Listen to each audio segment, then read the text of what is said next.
Question आ जाता है कि कॉन्स्टिट्यूशन होता क्या है। पहले ये देखते हैं, फिर देखेंगे कि इसके बनने की कहानी कैसे शुरू हुई। कॉन्स्टिट्यूशन की मैं अगर बात करूं तो सबसे पहले हमने देखा कि ये एक क्या है, ये एक रूल बुक है। कॉन्स्टिट्यूशन में हमने क्या देखा कि ये एक रूल बुक है जिसमें सारे के सारे क्या लिखे हैं, लॉ एंड ऑर्डर्स लिखे हैं। क्या लिखे हैं, लॉ एंड ऑर्डर्स की बात की गई है। अगर आप कॉन्स्टिट्यूशन को अबाइड नहीं करते हो तो भी हमें क्या मिलती है, पनिशमेंट मिलती है। और ये कौन इंश्योर करता है कि कॉन्स्टिट्यूशन जो है वो प्रॉपरली फॉलो करा जाए, कॉन्स्टिट्यूशन की बातें वो इंश्योर करने का काम करता है सुप्रीम कोर्ट। कौन इंश्योर करता है, सुप्रीम कोर्ट।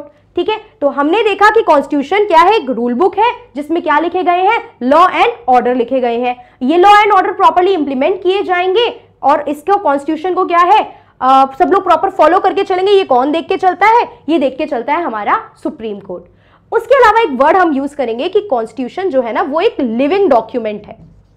कॉन्स्टिट्यूशन जो है वो क्या है, एक लिविंग डॉक्यूमेंट है। देखो, फैक्चुअल इंफॉर्मेशन बहुत सारी चीजें होती हैं, ये ऐसे हुआ, ये ऐसे हुआ, ये हुआ, बट कंसेप्ट को समझना जरूरी है। अगर कंसेप्ट समझ में आ गया तो फैक्ट्स याद करना बोरिंग नहीं लगेगा, सब्जेक्ट मुश्किल नहीं लगेगा। ठीक है, अब लिविंग डॉक्यूमेंट हम पढ़ तो लेते हैं कि constitution is a living document. अब इस चीज का आंसर बताइए कि कॉन्स्टिट्यूशन को लिविंग डॉक्यूमेंट क्यों कहा जा रहा है। कॉन्स्टिट्यूशन एक बुक है, मैंने कहा कॉन्स्टिट्यूशन एक लिविंग डॉक्यूमेंट है। अब कोई भी नॉवल उठा लीजिए या आपकी कोई भी कोर्स से रिलेटेड बुक उठा लीजिए जो आप एकेडमिक्स लेवल पे पढ़ते हैं, क्या वो भी लिविंग डॉक्यूमेंट कहलाएंगी? तो अब डिफरेंस क्या है कि कॉन्स्टिट्यूशन को या किसी भी पर्टिकुलर चीज को हम एक लिविंग डॉक्यूमेंट कह रहे हैं। लिविंग से मतलब क्या है, अलाइव ना। लिविंग से मतलब क्या है, अलाइव। तो कॉन्स्टिट्यूशन को लिविंग डॉक्यूमेंट क्यों कहा गया है, बिकॉज कॉन्स्टिट्यूशन में चीजें ऐड ऑन की जा सकती हैं, चेंज की जा सकती हैं। ठीक है, कॉन्स्टिट्यूशन में चीजें ऐड ऑन की जा सकती है, चेंज की जा सकती है। ऐसा नहीं है कॉन्स्टिट्यूशन इतने सालों पहले बन गया था, कब बना डेट आप लोगों को याद होगी, नहीं याद तो अभी हम वो भी देखेंगे। ठीक है, तो कॉन्स्टिट्यूशन इतने सालों पहले बन गया था, 1950 में बन के जो है कॉन्स्टिट्यूशन लागू कर दिया गया, इन्फोर्समेंट में आ गया। तो ये अलाइव कैसे है, क्योंकि इसमें क्या है, एड ऑन होने के चांसेस है, इसमें क्या है, चीजें रिप्लेस होने के चांसेस है। Over the period of time बहुत सारी चीजें ऐड की गई हैं। किस फॉर्म में, अमेंडमेंट की फॉर्म में। किस फॉर्म में, अमेंडमेंट की फॉर्म में। ये भी हमारा पूरा टॉपिक बन जाता है कॉन्स्टिट्यूशनल अमेंडमेंट। जब हम पढ़ेंगे आगे तब हम ये सारी चीजें भी डिटेल में देखेंगे कि अमेंडमेंट क्या होती है, किस तरीके से कॉन्स्टिट्यूशन में अमेंडमेंट की जाती है। तो ये हमें समझ में आया, कॉन्स्टिट्यूशन एक रूल बुक है। उसके बाद हमने देखा कि लॉ एंड ऑर्डर फॉलो करवाता है, कौन इंश्योर करता है, सुप्रीम कोर्ट इंश्योर करता है। उसके बाद हमने देखा कि ये एक लिविंग डॉक्यूमेंट है, क्यों, क्योंकि ये अलाइव है, इसमें क्या किए जा सकते हैं, बहुत सारे अमेंडमेंट किए जा सकते हैं। कॉन्स्टिट्यूशन क्या है समझ में आ गया। अब क्वेश्चन रेज होता है कॉन्स्टिट्यूशन क्यों आया। अब थोड़ा चलते हैं हम अपनी पास्ट में, रिवाइंड वाली कहानी में। ठीक है, आपको पता है, देखो सबसे पहले कितना मुश्किल काम रहा होगा एक कॉन्स्टिट्यूशन को बनाना। कॉन्स्टिट्यूशन को बनाना कितना मुश्किल काम रहा होगा। मैं अगर आपको फॉर एग्जांपल, आप किसी ऑर्गेनाइजेशन से रिलेटेड हो, अगर आप एक स्टूडेंट हो तो मैं आपको आपकी क्लास का मॉनिटर बना देती हूँ। अगर आप किसी कॉलेज में पढ़ रहे हो तो मैं आपको कॉलेज का सेक्रेटरी बना देती हूँ, या आप किसी कोई वर्किंग प्रोफेशनल हो तो आपको वहां का मैनेजर बना देती हूँ। अब मैं आपसे कहती हूं कि आप अपनी ऑर्गेनाइजेशन के लिए कुछ रूल्स बनाइए। ठीक है, आप नेक्स्ट से ही फील करेंगे कि अलग अलग लोग अपनी अलग अलग प्रॉब्लम्स लेके आपके पास आ रहे हैं, whether it is regarding to time, whether it is regarding to break, whether it is regarding to salary, या सिलेबस को लेके, करिकुलम को लेके, कुछ भी, बहुत सारी प्रॉब्लम आपके पास वो लोग लेके आएंगे। और आप क्योंकि उस पोस्ट पे हो तो आपको क्या करना पड़ेगा, हर किसी को क्या करना पड़ेगा, सेटिस्फाई करना पड़ेगा, हर किसी की बेसिक प्रॉब्लम को सॉल्व करना पड़ेगा। तो यहां पे हमारे जो फोर फादर थे, जो कॉन्स्टिट्यूशन मेकर्स थे, आप देखेंगे उस टाइम पे पहली बात तो फ्रीडम मिली है। अच्छा, दो बातें आप इसको स्टार्ट करने से पहले जान लीजिए कि यहाँ पे आपको पता है पॉलिटी हम पढ़ रहे हैं, लेकिन हम यहाँ पे बैक की बातें कर रहे हैं। तो जब हम पास्ट की बातें करते हैं तो पास्ट की बातें किससे रिलेटेड होती हैं, हिस्ट्री से। तो यहाँ पे थोड़ा सा हिस्टोरिकल एस्पेक्ट भी हम लोग टच करेंगे, बट बहुत डिटेल डिस्कशन हिस्ट्री की चीजों की नहीं करेंगे, बिकॉज वो हिस्ट्री के लेक्चर चल रहे हैं, वो हम लोग वहां पे कवर करेंगे। वहां पे हम लोगों ने यूरोपियंस को बुला लिया, सारे ब्रिटिशर वगैरह सब आ गए हैं। अब धीरे धीरे वहां से हम लोग यहां तक पहुंचेंगे, तो वो मैं आपको इन्फॉर्म करके चलूंगी टाइम टू टाइम कि ये चीज हम हिस्ट्री में कवर करेंगे। ठीक है, तो यहां पे हमने देखा कि इतनी डाइवर्सिटी थी नेशन में। आजाद तो नहीं हुए थे, अभी डिमांड ही कर रहे थे ना कि हमें राइट दो कि हम कॉन्स्टिट्यूशन बना सके, हम अपने लॉ खुद बना सके।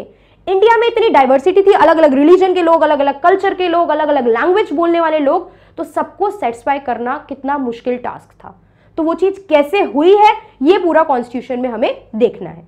ठीक है, अब थोड़ा सा और पास में चलते हैं। अब बात करते हैं कि कॉन्स्टिट्यूशन की जब डिमांड की बात चल रही थी तो ये स्टार्टिंग कहां से हुई। ब्रिटिशर ने हम पे कैप्चर कर रखा था, ये हमें पता है, ठीक है, वो हम पे रूल कर रहे थे, लॉ वो बना रहे थे। तो एक टॉपिक हमारा यहाँ पे होता है हिस्टोरिकल बैकग्राउंड।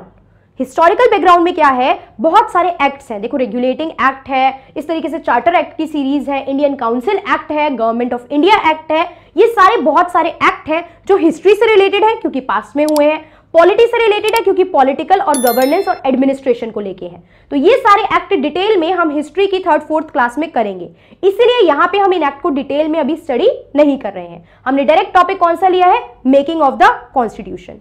तो अब मैं बात करती हूं कि कॉन्स्टिट्यूशन की डिमांड फील होने लगी लोगों को कि हमें पॉलिटिकल और एडमिनिस्ट्रेटिव राइट चाहिए।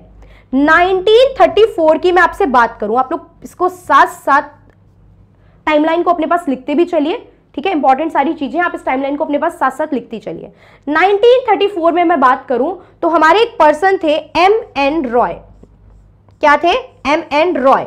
तो M.N. रॉय ने प्रपोज करा आइडिया ऑफ द कॉन्स्टिट्यूशन। इन्होंने कहा कि एक कॉन्स्टिट्यूशन बनाना है। कॉन्स्टिट्यूशन बनाओगे एक जना तो बना नहीं सकता, हमें ग्रुप चाहिए बैठ के इंटेलेक्चुअल पर्सन का जो कॉन्स्टिट्यूशन बनाएंगे, क्या रूल्स होने चाहिए, क्या चीजें इंक्लूड होनी चाहिए, वो सब यहाँ पे लिखेंगे। तो ठीक है, यहाँ पे M.N. रॉय ने कहा कि भैया एक काम करो, एक ग्रुप बना लो आप सब लोग मिलके, जो क्या करेगा, कॉन्स्टिट्यूशन बनाएगा। तो वो ग्रुप क्या था, उस ग्रुप को हम कहते हैं कॉन्स्टिट्यूएंट असेंबली। वो ग्रुप क्या है, दैट इज कॉन्स्टिट्यूएंट असेंबली। यानी कि 1934 में डायरेक्ट क्वेश्चन आते हैं ये एग्जाम में, तो ये फैक्ट मिस नहीं करने हैं, ठीक है। डायरेक्ट क्वेश्चन आएगा, नाम पूछ लेगा, इनका ऑप्शन दे देगा आपको, और कैसे ऑप्शन में कंफ्यूज करेगा भी थोड़ा सा पढ़ते हैं, वो भी मैं आपको बताऊंगी। तो 1934 में क्या करा, कॉन्स्टिट्यूएंट असेंबली बनाने की बात करी किसने, M.N. रॉय ने। अब बात करते हैं अगले साल 1935 में INC ने इसको ऑफिशियली एक्सेप्ट कर लिया कि हाँ ठीक है, हम लोग कॉन्स्टिट्यूशन असेंबली बनाने की बात ब्रिटिशर से करेंगे। तो INC ने 1935 में इसको ऑफिशियली क्या कर लिया, एक्सेप्ट कर लिया। अब क्वेश्चन यहां पे आता है ये INC के बारे में, ठीक है। मैंने बताया कुछ चीजें हिस्ट्री से भी रिलेट करती हैं, तो INC क्या, पूरी कहानी हमें नहीं पढ़नी है, बट INC के बारे में छोटी सी बात आप ये जान के चलिए। INC एक पॉलिटिकल ऑर्गेनाइजेशन, INC एक पॉलिटिकल ऑर्गेनाइजेशन जिसे हम लोगों ने 1885 में बनाया, ठीक है। किसने बनाया था, A.O. ह्यूम ने बनाया था। हिस्ट्री में डिटेल देखेंगे इसके बारे में, पूरी कहानी, अच्छी खासी पूरी क्लास होंगी 1-2 INC के बारे में, बट अभी यहाँ पे सिर्फ इतना जानिए क्योंकि नाम आया है। INC क्या, इंडियन नेशनल कांग्रेस क्या है, पॉलिटिकल ऑर्गेनाइजेशन थी। कब बनाई गई थी, 1885 में। किसने बनाई थी, A.O. ह्यूम ने। क्यों बनाई गई थी, अपनी बातें ब्रिटिशर तक पहुंचाने के लिए कि हमें कुछ राइट्स चाहिए, हमें भी पार्टिसिपेशन चाहिए, हमारी कंट्री है तो हमें भी क्या चाहिए, फ्रीडम चाहिए बोलने की, पार्टिसिपेट करने की लॉ मेकिंग में, इसीलिए INC को बनाया गया था। तो अब यहाँ पे हमने देखा कि 1935 में ये डिमांड ऑफिशियली INC ने एक्सेप्ट कर ली कि हाँ ठीक है, हम लोग क्या करेंगे, कॉन्स्टिट्यूएंट असेंबली बनाएंगे। Subscribe the channel SP Education and click the bell icon.